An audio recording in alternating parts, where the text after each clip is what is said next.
Standard historical analysis tends to rely on continuous linear narratives. While these stories are useful for understanding cause and effect, the narrative format itself often obscures the raw, structural data underlying human progress. We can find a more objective record by using the logic of a geological core sample. By drilling a vertical cross-section through ice or rock, researchers can reveal a localized record of how a specific environment changed over thousands of years. We are going to apply this exact core sample methodology to the timeline of recorded human history. By stripping away narrative bias and looking at a single, random vertical slice of time, we can look past the stories we tell ourselves to uncover the macro trends hidden in the data.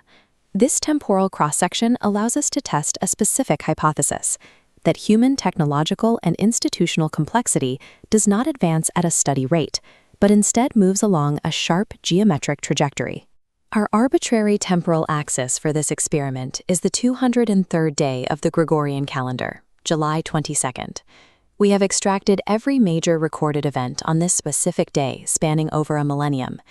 To make the data actionable, we are categorizing it through 3 filters: military conflict, institutional organization, and technical or aerospace milestones.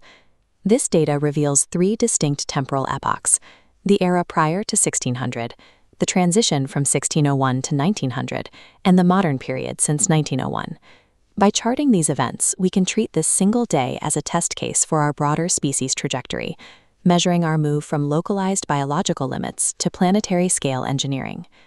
We begin at the bottom tier of our core sample, looking at the events recorded before the year 1600.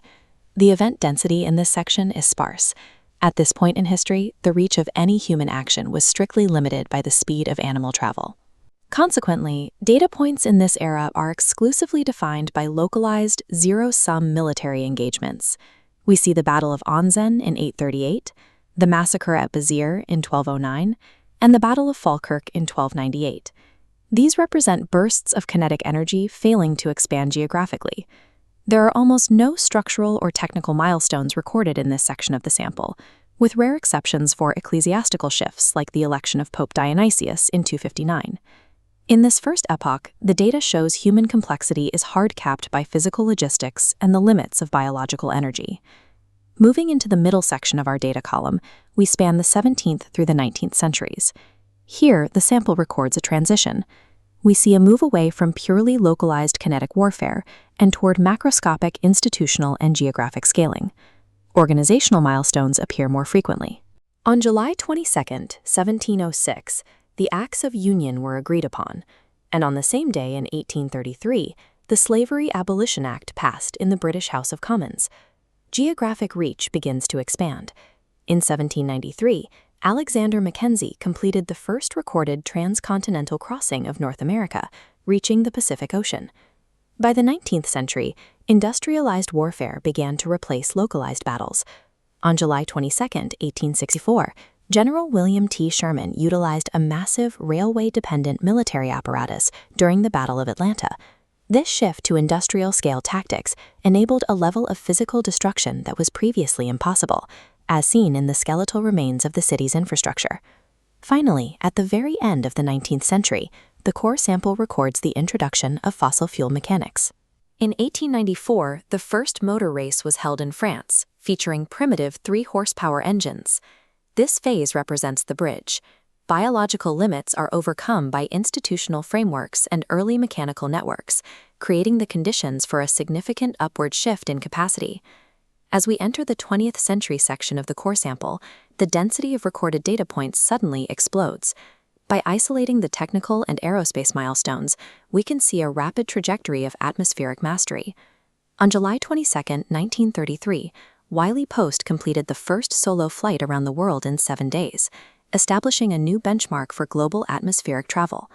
Exoatmospheric capability followed within 2 decades.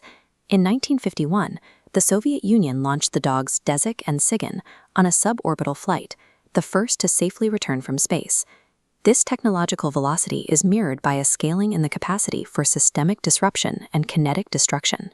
On July 22, 1946, the King David Hotel in Jerusalem was bombed by a Zionist underground organization, resulting in 91 deaths and demonstrating the impact of targeted, modern explosives. As our reach extends into the upper atmosphere, the physical and geopolitical stakes on the ground become instantly globalized. At the absolute top of the core sample, we find the highest density of recorded information. The sample shows our transition from orbital testing to interplanetary targeting, as seen with the 1962 launch of the Mariner 1 spacecraft.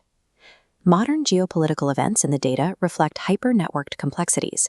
On this day in 1992, Colombian drug lord Pablo Escobar escaped from prison. Escobar's escape was from La Catedral, a custom-built luxury compound that demonstrated how much power a non-state actor could wield through a private global shadow empire. The modern era shows the extreme capacity for single actors to cause massive national trauma, as seen in the aftermath of the 2011 Norway attacks. Contrast this earthly disruption with the absolute peak of the technical timeline, the July 22, 2019 launch of the Chandrayaan-2 lunar exploration mission. Modern complexity is split. We are managing hyper-fragile global networks on Earth while simultaneously engineering autonomous infrastructure on other celestial bodies. By pulling back from these individual events, we can map every technical and spatial milestone from the core sample onto a single graph. This chart shows time on the x-axis, from 838 AD to the present, while the y-axis tracks our spatial reach and altitude. Plotting the pre-1600 data results in a long, flat line of points hovering just above zero on the y-axis. Adding the data from 1601 to 1900 introduces a gradual slope upward as our geographic reach and institutional scale expanded. When we plot the aerospace and technical data from the last century, the points shoot up the y-axis. This reveals a clear S-curve trajectory that connects all three phases of our history. The resulting graph suggests a clear conclusion. Historical progress is not a straight line, but a series of exponential multipliers. It is worth remembering that the data forming this exponential curve came from a completely random date on the calendar. In this single cross-section, we see the transition from men fighting with longbows in 1298 to the coordination of lunar rovers in 2019. This random sample demonstrates that our organizational scale and technological capacity operate on a continuum of continuous acceleration. We are currently existing on the absolute vertical edge of that curve, and the velocity is still increasing.